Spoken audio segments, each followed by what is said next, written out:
Well, I think it's involved because people watch.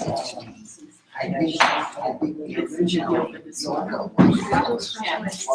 So where is the chat? I don't see chat. Did you already start? It's okay. All right, everyone. Namaste and good afternoon. My name is Colleen, for those of you who don't know me. I know most of your faces, a few new faces, so welcome. Today, I have quite a bit of information I'd like to share with you, so I'm going to jump in it and just run. I'm going to go down the rabbit hole just a little bit, or off the ranch, however you want to call it. And the idea would be to give you kind of a overview of the big picture and the long run overall idea of yoga. The process of yoga and the details of it kind of get filled in along the way as you're going through your course and you're going through your training. So I'm going to try and give you the most I can today on that idea. So first, how many of you take yoga? I'm assuming everyone. But good. Okay. And Qigong? Okay, so good crowd. So the idea here, Zen Yoga is yoga and Qigong equals Zen Yoga. So yoga is more than just an asana, but we typically see it in our society as downward facing dog. You'll see tree pose a lot right on a billboard or something like that. So you have this concept of the yoga, the asana or the physical postures mixed with Qigong. So who I know, I heard somebody in here already saying what Qigong was. So I'm going to pick the crowd. Yes, ma'am. Energy work. Yes, wonderful. So Qi would be energy and Gong would be work. So the idea here is if you've ever had a day where like, energy, right? You can pound a cup of coffee or you can build your Qi. So the idea here is energy work. I'm just trying to gather and build some energy, okay? And to get the energy moving thoroughly throughout the body would be the main idea here. So I have Qi, and then Gong is to work the energy. Now yoga has a very similar word to Qigong, and that would be a pranayama. So prana in Qigong, prana in yoga is Qi in Qigong, okay? So what's going to happen here is actually yoga and Qigong are ultimately the same thing with different postures and different words, okay? One says potato, one says potato, kind of thing, but they're ultimately trying to tell you the exact same thing. The idea here is they're trying to talk to you about the approach of the union, okay? So the idea here is Zen sometimes gets mixed with the idea that it would have to be a religion or straight ideology or something of that nature. Zen is actually just an approach, a way of which you approach something. Have you ever heard someone saying, you know, oh, they have such a Zen-like way to them, right? Well, that just means they tend to approach things on a very calm, centered, you know, method or way in, okay? So it doesn't necessarily have to be put into a rigid ideology or religion. You can put it over everything. So just of how you approach. Yoga at the end of the day is a Sanskrit word, okay? So Sanskrit is ancient Vedic or old school Hindi. How's that? And eventually Zen came out of yoga. So what happened was all of this started in India, and they're training in this and that. And then what happened is it moved all the way into China and blossomed actually in Japan in Zen. So, but it's one big tree or one big root. Everybody has one big, it's one big family, if you would. But the idea with yoga here is the word means to join, to yoke, to bring together. They would symbolize that the word like yoking two oxen together, you know, hooking them up to plow or work a field, to bring them together. What they're trying to do is point out the idea of union of the three. Who's ever seen this symbol before? Does anybody know what it is? Om. Okay. So the Om, I know. Well, it's my version of an Om. How's that? So it's probably a better drawn symbol of the Om. But that's my Om. So the idea here with the Om, and I tried to draw it so everyone could see, there's three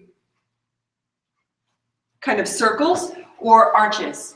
Does that make sense? So I have 3 pieces to it. The 3 here are symbolic of, there's always 3 in your studies. So what you'll notice with all of these studies is there's a 1, there's a 2, there's a 3.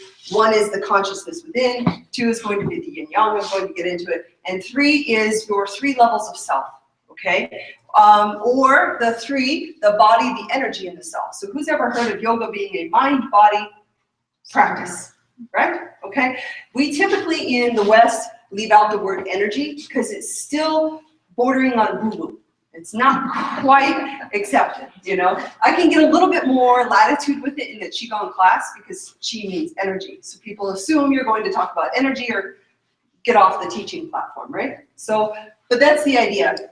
So here I have the mind, the self can be the mind, okay? The body and the energy, if you would. So these 3 together is actually what you're trying to create the union of. Trying to create the harmony through, okay? And that particular piece, okay, when you have these 3, they're drawn as balloons. Because here's what happens quite often is people come into yoga for one of 3 reasons, usually.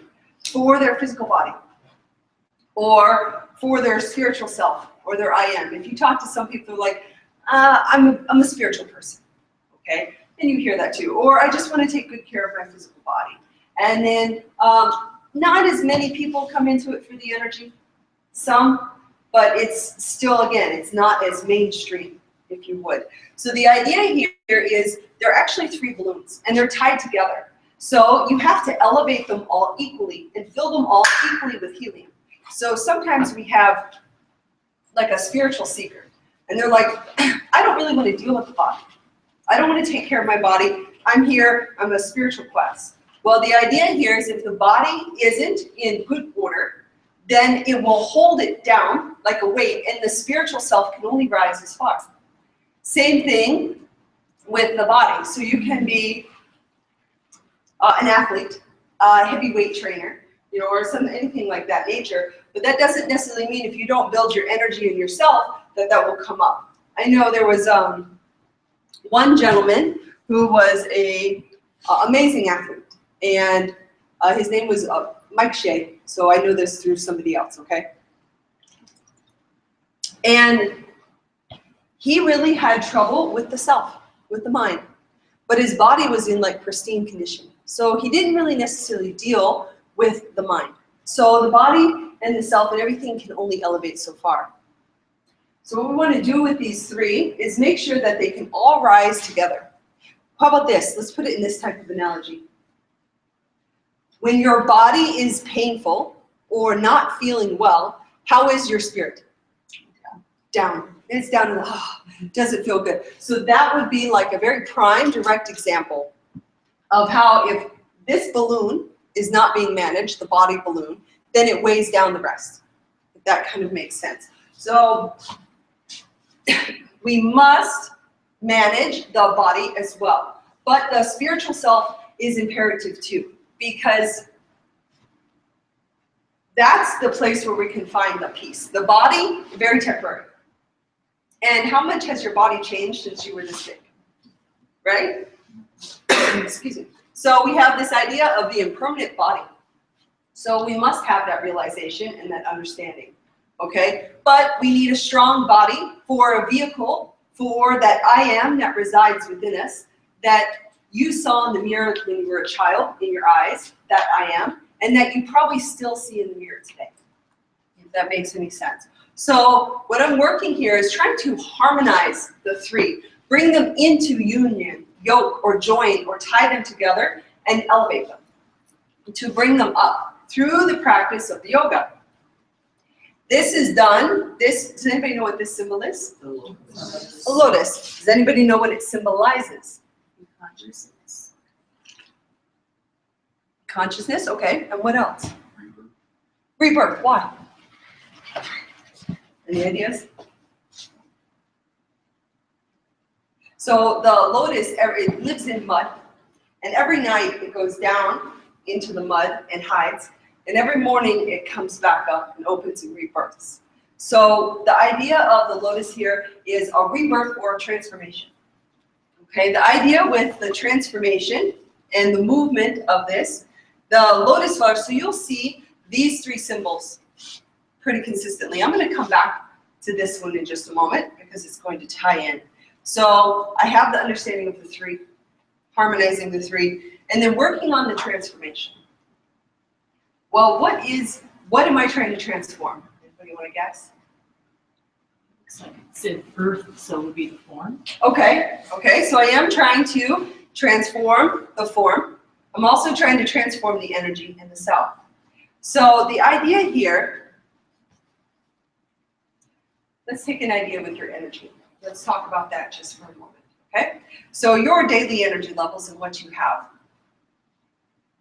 When you're young, or when you see a youngster, okay, so I have a 16-month-old baby, or toddler, no, he's not so much a baby. And when I see him, I realize he has much more energy than he does body.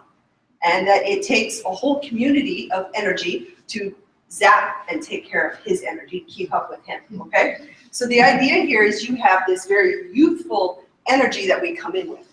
They call it free chi. When you're born, you get free chi. They also say you took it directly from your mother when you were in her womb. You took it out of the umbilical cord, you built your chi, and you came out. You had all kinds of energy, and you're ready to go. You're running amok. Then what happens is that free chi, the bulk of it is until 8 years old. Then around 8, it begins to kind of augment, still free chi, and that free chi keeps going, but changes and begins to diminish. By age 33, you realize you don't have that free chi anymore. You can't stay up all night, eat pizza, go to a party, drink, and wake up and feel great in the morning. Okay? So, right? Do you know that's about that time that happens? So, but that's when that kind of free chi, if you would, begins to leave. That day you wake up and you realize, oh, I can't do that anymore. Because it's not that time in your life. And then 33 to 58, it's kind of stabilized. And then 58 to 83, depending on what you do with your time, your lifestyle, how you manage these three, will be how your mind, your body, and your energy is at that point. The free chi has kind of left the building, and now nature has decided that you should be mature enough to deal with getting your own chi, or managing your own idea and energy. What happens with chi, okay? Chi is made up of two things. What do you think it's made up of? Positive and negative, okay? So it creates, think of movement, okay? So you have the positive and negative, and think of magnets. If you have the two of the same, they'll repulse each other. You have to flip them and have the opposite, okay? So, but that's what creates the movement. So I have this energetic form, if you would, and the idea here is the energy is made up of positive and negative. I'm going to use opposites, okay, for all of this. So the idea of positive and negative can be expressed in a million different ways. And I can even take out the word positive and negative and just say opposites. So who can give me a few things that are opposite? Hot, Black and cold, white. Hot, cold, black and white, up and down, up and down, keep going. Night day. Night, day, sleeping awake, sleep and awake.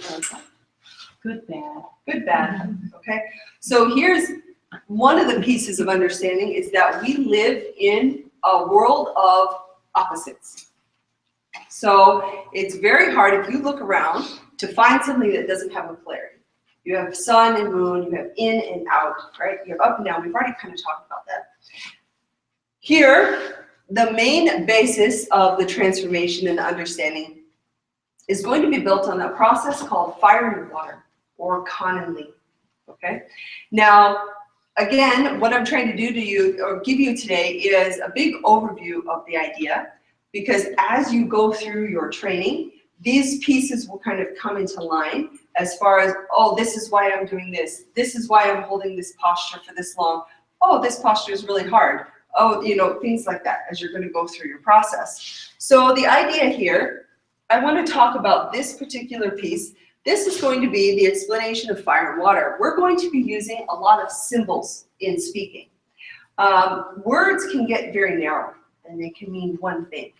okay? But a symbol can mean many things. So this Om can mean three things. It can mean mind, body, and energy, or it can represent the awakened state, the dream state, and the unconscious state, okay? So each symbol gives you a broader view of what you can have. Okay, so this piece over here, the fire and the water, this is the basis of that youthful energy.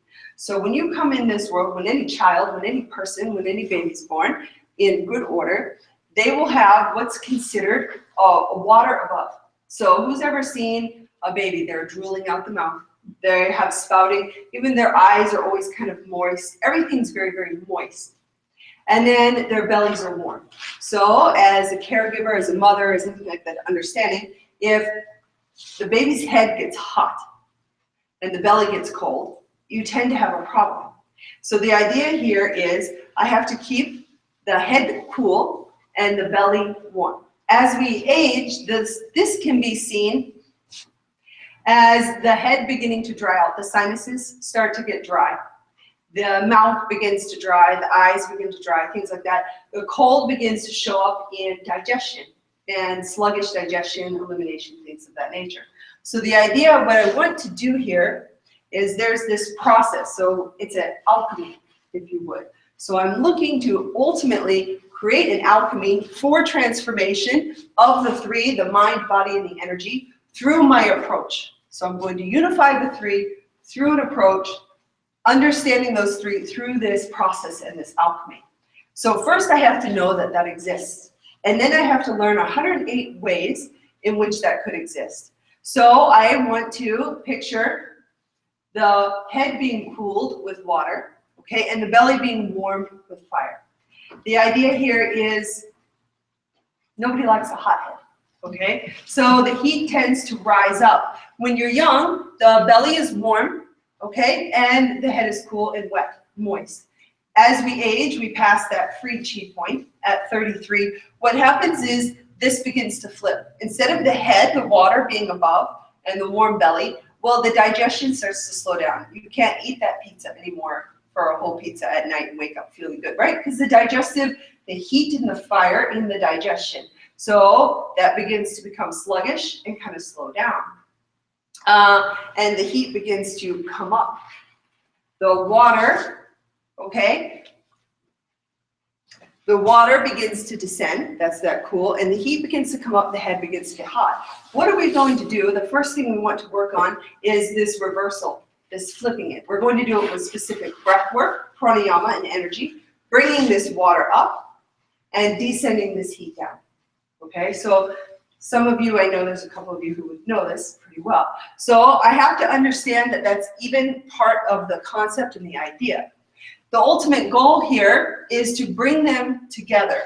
They say water, if you have the water above and the fire below, fire goes up and water comes down. They create union. They kind of come together. This is like a basis of alchemy of life, okay? So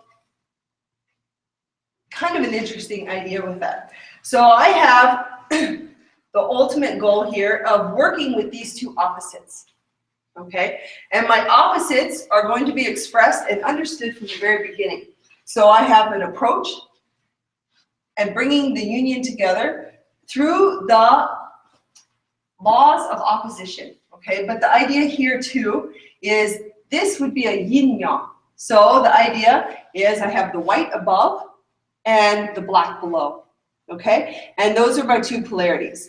Then what begins to happen is they take a bite out of each other, and that begins this movement or this energetic process, this energetic moving, okay? Then I take and create an intention for how I want that process to happen.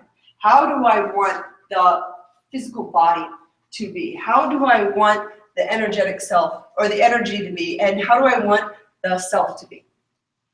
Okay, so if I take all of these pieces and I try to elevate these things, I'm trying to lift what's known as my frequency. So who's ever heard of like the law of resonance?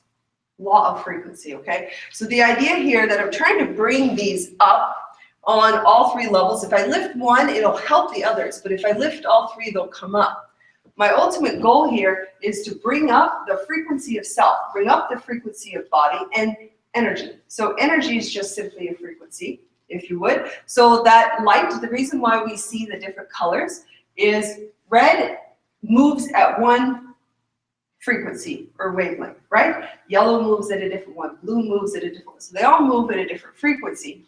What our ultimate goal here is to create a nice high frequency. Frequency of what though is the question. The idea here is you can see, I drew this as a line, so the frequency of how often it crosses this line would be a high frequency.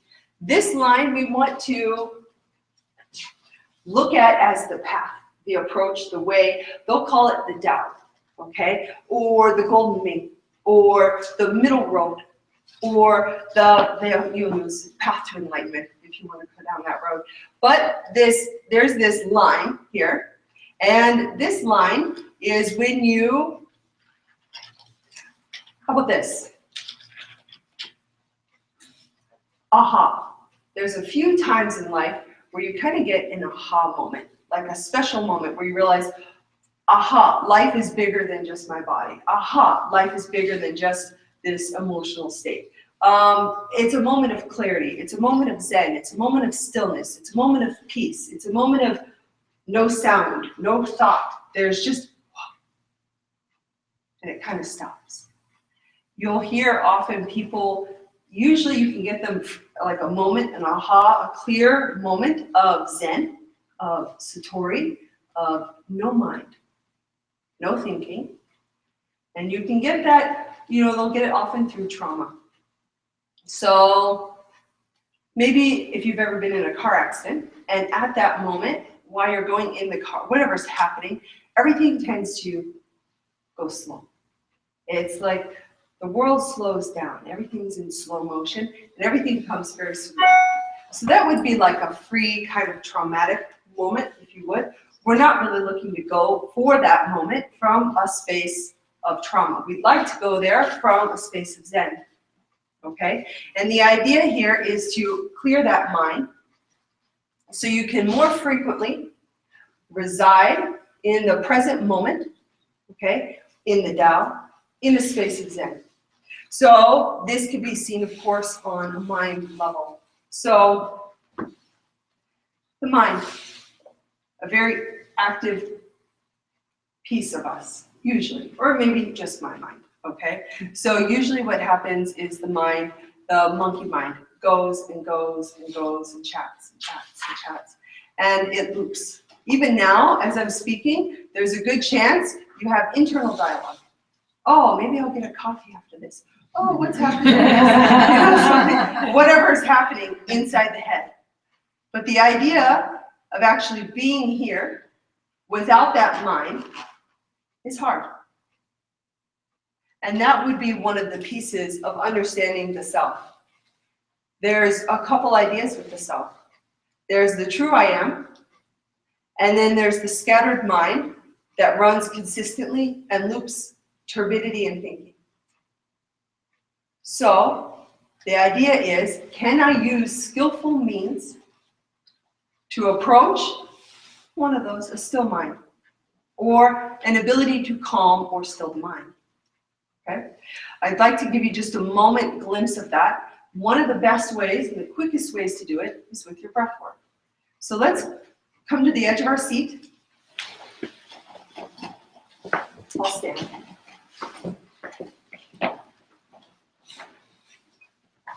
So here what we're looking for is just simply a moment where the body's at ease and the mind is calm. We'll deal with the energy portion later. So you can release the hands down. You can lengthen the spine, drop the chin. The eyes should be relaxed. Try to soften the areas around the eyes. Let the corners of the mouth come slightly out and up. Relax the cheek and the jaw, shoulders and the chest.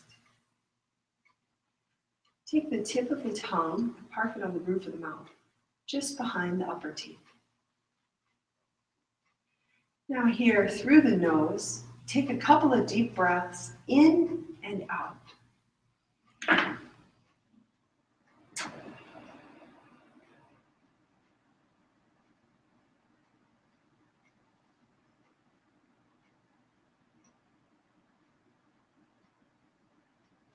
Now, as you inhale, breathe slowly in and let the breath fill the whole torso, come down into the belly, and let the belly relax outward. As you exhale, gently pull the navel back towards the spine and let the breath travel out of the nose. We're just going to do a few moments of this. Each inhalation, breathing in through the nose, see if you can become aware of the breath traveling through the nostrils, down through the throat. The belly relaxes outward so the lower lungs can fill. As you exhale, bring the navel inward towards the spine and allow the breath to come out of the body through the nostrils, paying attention. Just another breath or so. Try and stay focused. Eyes softly closed. Inhale, breathing in deep. Exhaling, navel towards the spine, gently hugging that in, letting the breath pass. Good. Inhale and exhale. Last couple, try to pay attention to the breath, although the mind might throw in some opinions or thoughts. If it does, just return practicing inhaling and exhaling.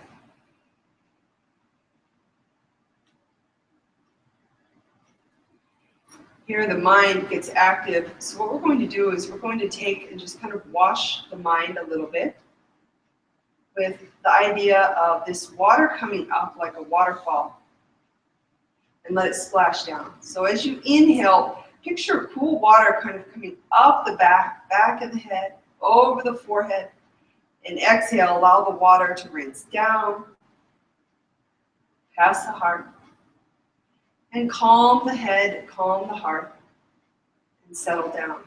Last two breaths. Inhale, picture cool water coming up. Good.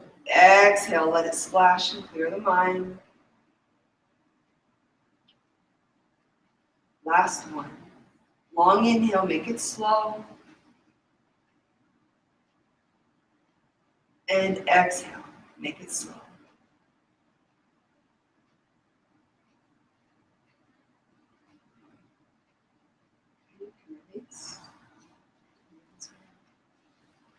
So the idea, maybe just a touch calmer, a little bit more at ease. The idea here is calming the mind and the excess thinking helps lift that balloon. Calming the heart and the excess stirring emotion helps lift the energetic balloon.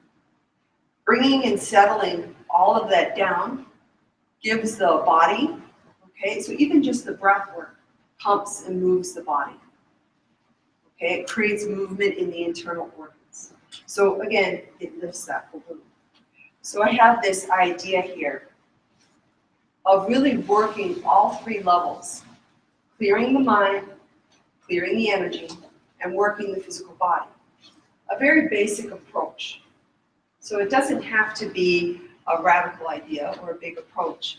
So I'm trying to use that though. They say worry and anxiety exhaust the soul. And so what happens is we tend to spend a lot of our time either mentally overthinking or on an emotional level, overspending our emotions. The idea is if I cannot spend and spin that mind, okay, maybe I think too much, maybe I worry too much, maybe I plan too much, maybe, I'm always kind of thinking. Maybe my emotions, maybe I get very upset easily with what people say, maybe I'm quick to anger, maybe I have all this stuff going on. Can I not run with that? In yoga, the idea is to tap into what's known as the I am. Who's ever heard of the idea that I am? A little bit. The I am, so that conscious soul or self residing within, okay, would be that I am, that person inside of you. And what happens is that person tends to get blocked by what's happening in the mind, looping a story or excess thinking, what happens in the heart, the emotions, okay, things like that tend to block the self from seeing what? From seeing ultimately the present moment, the moment of Zen or Satori. Okay? So we will use skillful means to look at the mind and how the mechanics of the mind are going, to look at the emotions and what's occurring, and to look at the physical body.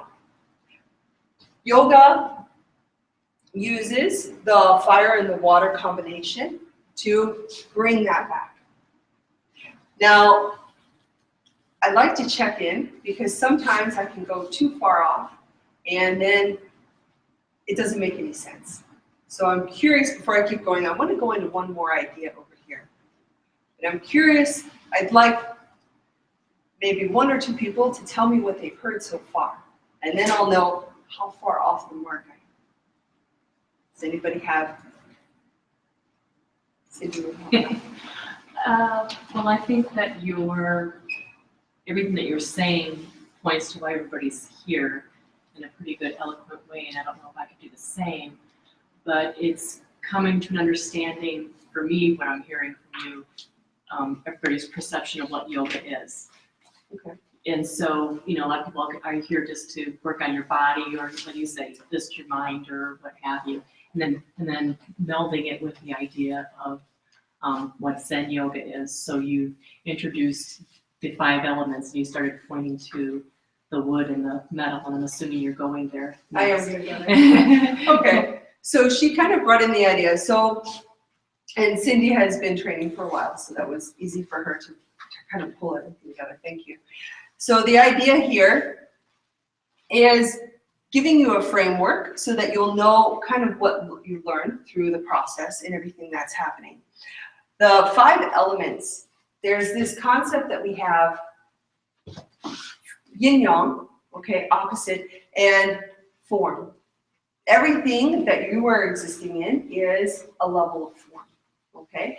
And if we can understand what's happening with that level of form and how it moves, then we can use it for ourselves. And that level of form, or those 5 elements, can go to your organs, they can go to your emotions, they can go to feng shui, if you happen to be into that idea of what that is. And it can go into your different types of practice. So your water, there's 5 elements. Let me see where I am even. Who can give me the 5 elements? Fire, water, earth, Metal. air, metal, same. Wood.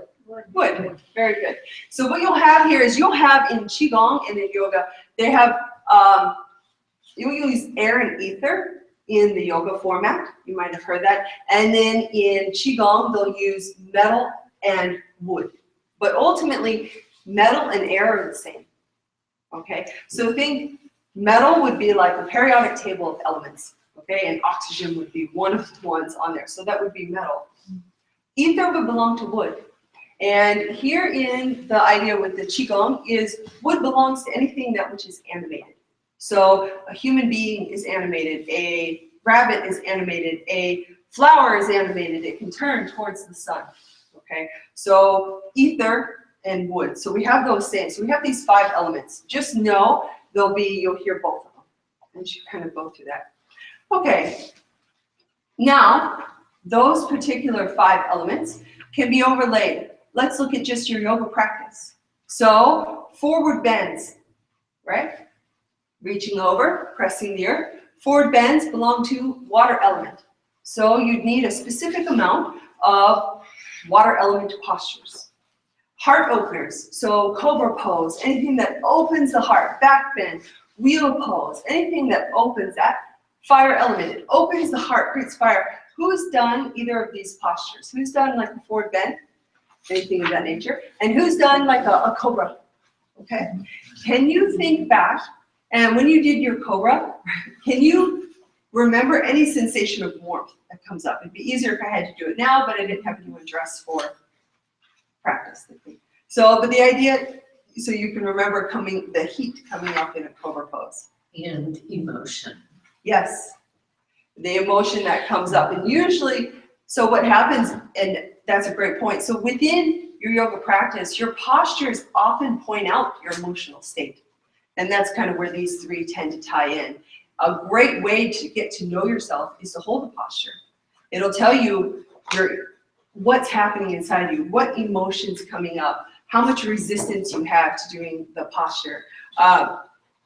BKS Iyengar always says the posture begins when you're ready to get out. So if you're doing a posture, so you're doing a warrior two pose, and you're 30 seconds into it and you want to get out, they say that's when the posture begins. That's when the work begins. That's when the effort begins. Because it does take a certain amount of effort to transform. They call that tapas, or a fiery willpower, or an effort, or like a determination to kind of break through and to go through this particular process.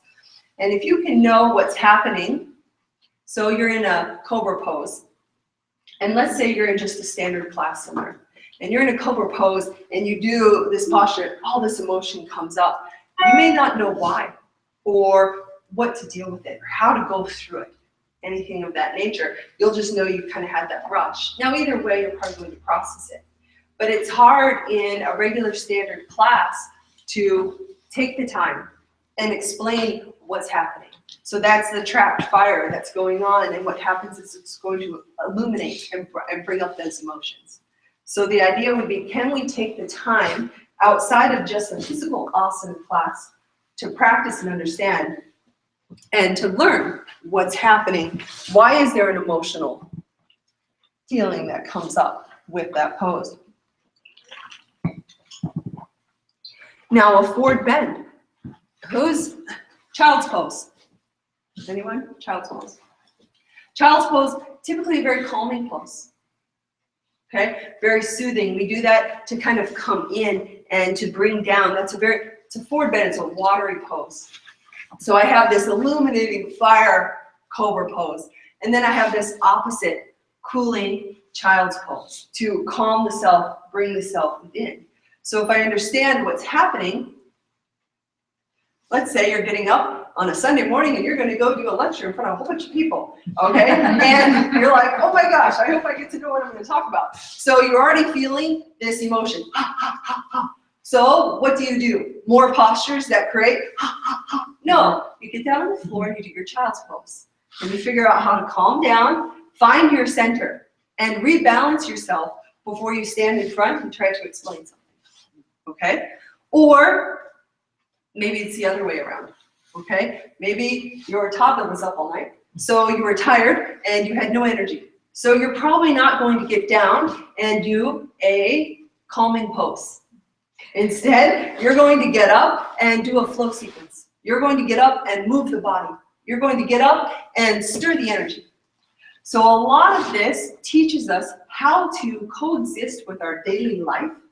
Okay? Teaches us how to use the understanding of the practice to create our body where we need it to be, to harmonize for that day and for our season of life, kind of what's happening. So you know, if you're having a moment where you have to stand in front and have courage, you might do your heart openers, because you know heart openers belong to fire and courage. Okay? Or you might know that you have to go in and deal with a difficult situation, so you do some water postures. You calm and you pull in and you draw down. Okay? The wood element here is going to belong to balance. Okay? So maybe you need to find your center. Find that balance point. So you enjoy your wood posture and find your center. How do I know you're holding your center when you're balancing? If you can hold your balance. If you're not holding your mind in the center, then everything happens in the periphery. Your mind's going here, your mind's going there, you can do this, you can do that. So it takes training. It takes tapas It takes effort. It takes guidance to bring the mind and to say, nope, come be here now. Nope, stop thinking about the coffee coming after class. Be here now. Oh, come back. So because that will keep happening. And so what we have to do is work on bringing that mind back into the present moment. And a very good way to do that is with your yoga posture. So who does some more challenging postures? Anything, a warrior 3, even a warrior 1, anything like that. So a challenging yoga posture, when you do it, what are you thinking about? Getting through it. Getting through it. Okay, I like that. But you're typically thinking about that moment, right? It's very challenging. So if I had you all stand up and stand in a warrior 1 stance while I talked, it would be very hard to be thinking about that cup of coffee after class or after the event, because you'd be just trying to get through the moment, if you would. So, but they called it, that's like a tempering, okay? And that gives you the opportunity to almost bump up against yourself, bump up against your mind, bump up against your emotions, and get to kind of know your edge, get to know what's happening. Because there's a lot of things that are happening in the mind. They say the mind will be the first to talk you out of that posture. So if you're in that posture and you're just trying to get through it, what's usually happening? The mind is in there going, oh my gosh, she's insane. She's going to keep going. She's going to make me hold this posture. Really? How long do I have? That's usually what's looping in the head. And what is that? That's a built-in internal resistance. Resistance to what? The present moment. Okay? And so the idea here is to remove that resistance, because resistance is typically a form of suffering. So if you ask Buddha what enlightenment was, he won't tell you what it is, but he'll tell you it's not suffering. And suffering is usually brought on by 3 things. Resistance, what was that? Attachment. Attachment. You know the third one? Judgment. So resisting, usually what? The present moment or the current situation. Attachment. Attachment to what? Usually anything but the present moment. Anything that's not now. And judgment. Okay? So anything that pulls you off your center. So I had one teacher who would always say, don't judge. It's okay to discern. Just don't judge. So you walk into a room, you can tell somebody's having a massive fight. You can feel it by the energy. You don't judge it. You just go, I don't really want to be a part of that. And you discern enough to walk. But there's no charge. There's no being drawn into the situation or running away. There's no energetic waste. There's no energetic use. Because what happens here is energy is precious. Okay? And the last thing you want to do is think, especially as we get older and older, or wiser and wiser would be a better way of saying that, is we realize, let's go wiser and wiser. But we realize how much stuff isn't worth spending our energy on. Have you, maybe it's somebody who always has a negative story or a situation or a place you go or something happens, and finally you kind of get to the point more and more as you get wiser, and you go, you know what, it's just not worth my energy. It's okay, I'm okay without it. Because we understand kind of the value of that piece. But you get to know that through situations, but you can get to know that very intimately with yourself on your mat. By holding the postures, by going through the work and kind of meeting yourself, being the observer or the I am. So I'm back to that I am, if you would.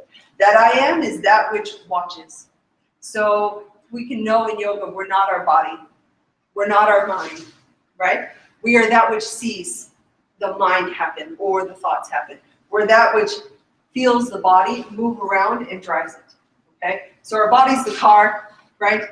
And the energy's the gas, and the mind is you sitting behind the wheel like this, okay? So you know how to spend your gas, if you would, and you want to know how to take care of the body.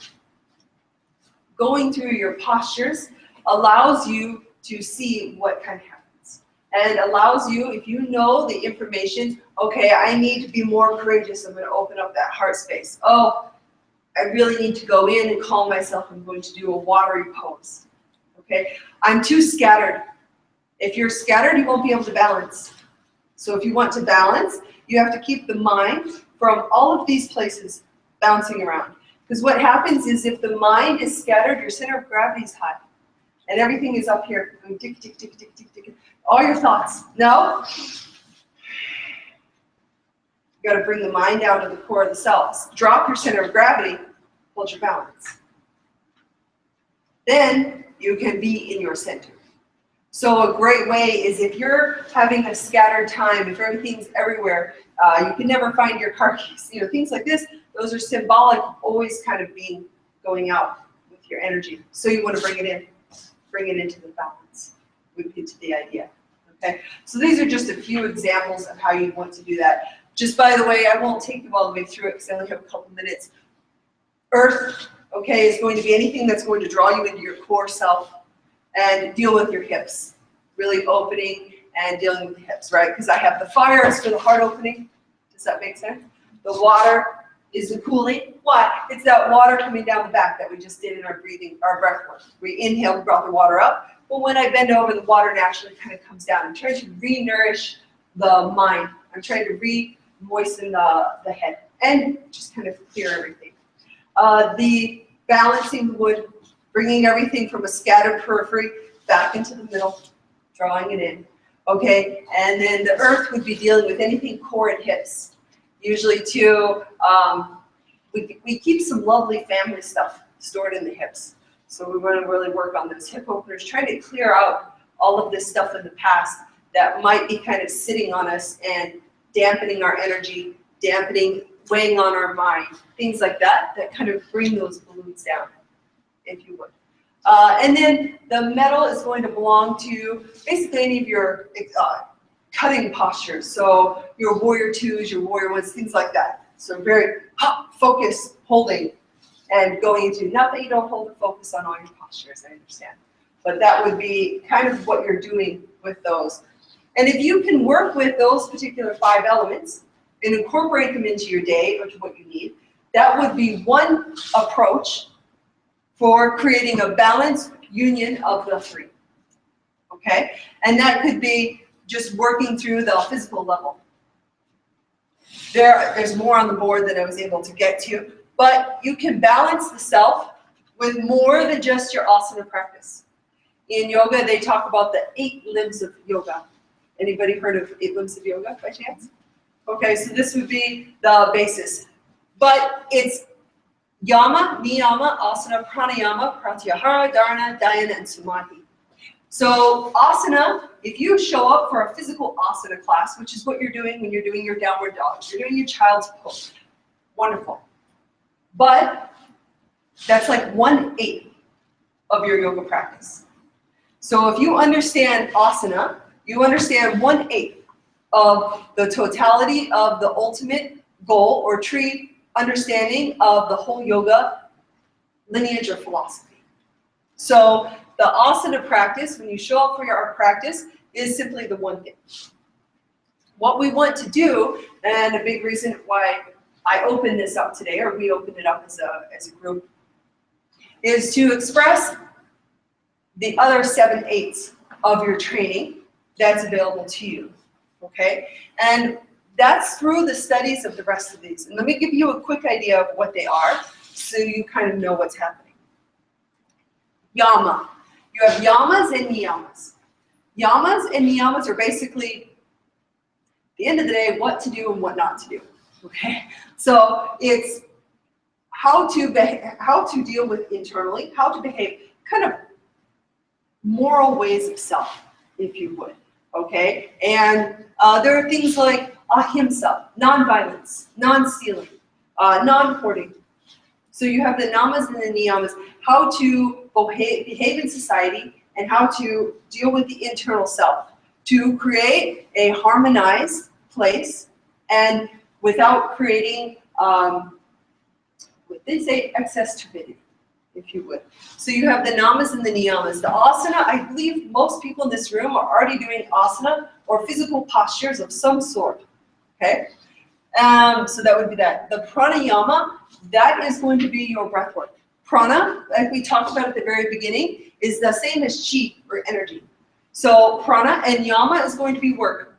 So pranayama is the same as qigong, basically. Energy work. I'm going to work on different breathing techniques. I'm going to use different breathing techniques to focus the mind. I can use it later on. If I want to be in a creative space or an analytical space. I can use pranayama to clean internal organs. I can use pranayama to strengthen the lungs if I have lung concerns going on. I can work with different aspects of that. So I have the pranayama. You'll go through a few different styles of pranayama for that. Pratyahara. This one's an interesting one. This one, don't have time for it. Draws into the 5 senses, but it's withdrawing from the senses. What takes you away from the I am the most, or your center the most, are your senses. Oh, what's that smell? It smells like Grandma's kitchen. When I was 5, she made these cookies and it was Christmas. Poof, you're gone. You're no longer in the present moment. You're 5 years old in your grandma's kitchen. Not always a bad thing, but sometimes it's crazy Uncle Ernie at Christmas when you were 12. But it can take you away from the moment. The eyes can lead you away. Things you hear. But what was that? Oh, you're trying to listen to, is that a car? Is that a thing? What's happening? And the mind goes. And it takes you away from the present moment. That space of Zen. So we're always trying to come back to that. Pratyahara is realizing that the senses pull you out, allowing them to exist, but not to be pulled by them. Use them if you need to. Strong idea. Dharana and dhyana, these are interesting. These are concentration and meditation. Probably starting to be 2 of the most challenging concepts within yoga. Okay? Meditation. Everyone, easy? Enjoy? Nice, simple, sit, quiet, no mind, nothing happening, right? No? Thought it was just me. Okay. Dharana and dhyana. The first one is concentration. The second one is then you can achieve meditation. The problem with meditation is we hear it mainstream and we assume everyone's like, okay, we're going to take a meditation class. Everyone sit down. And then you sit down and you go, and the mind starts going. And then you're like, but I can't stop. You must learn concentration first. So they say the mind is a monkey. Okay? They call it the monkey mind. And it will always leave. So even now I'm talking and you're back to thinking about that cup of coffee. Because that's the monkey running away with your thoughts. So the Taoists say, chain the monkey to the tree. Bring it back to now. Bring the mind back to the present moment. But no, he's a master locksmith and he's going to get out. So that's how that happens. So the dharana here is the concentration of remembering to bring that monkey back. So when you're sitting here and you're listening to this and you start thinking about that cup of coffee, you go, no, I'm doing this now. No, I'm bringing, that's that concentration, trying to bring it back. And it takes work. It's like training a toddler, okay, or any person, a child and a dog, I guess, if you're into that. So, but it's training the mind to stay what? To concentrate in the moment. Then, once you have the monkey trained to sit still, you can meditate. Then that can happen. But you'll need to go through the skillful practice of how to achieve that. Usually, before you can get to meditation. That meditation leads to that moment of, right? The stillness, that aha, that nothing. So you can go with the idea, did you hear that? And the mind stops, just for a moment. Can we find, over and over, that moment of nothing? And these would be all the pieces in the yoga practice. So above and beyond, what you can do in a beginner class or flow class. So no matter how well they're taught in asana class, it's very difficult to go through the rest of the understanding, to go through the practices of concentration and meditation, to know where you need to go. So these ideas is what we open today for, so that we could all show you and share with you the idea, asana, 1/8 of your practice. Look at the rest of your practice as well, or the rest of the pieces available to you in the idea of the yoga practice. Does that make any? Okay. Questions? Nothing. Okay. All right, so So are these classes that you offer? yeah. So what's going to happen here is we're going to basically do a 200-hour course or a 200-hour workshop, however you want to frame it out in your head. And why 200 hours? The idea with 200 hours is it takes about that long to get the basic information and everything assembled, understand the concepts. So I was speaking with Diane before class. She said, I've just started reading your book. Okay, and I told her I was going to quiz her on it. She said, no, I just started, right? It takes about 200 hours to read through the book and digest that type of information, okay? And this is kind of a systematic thing.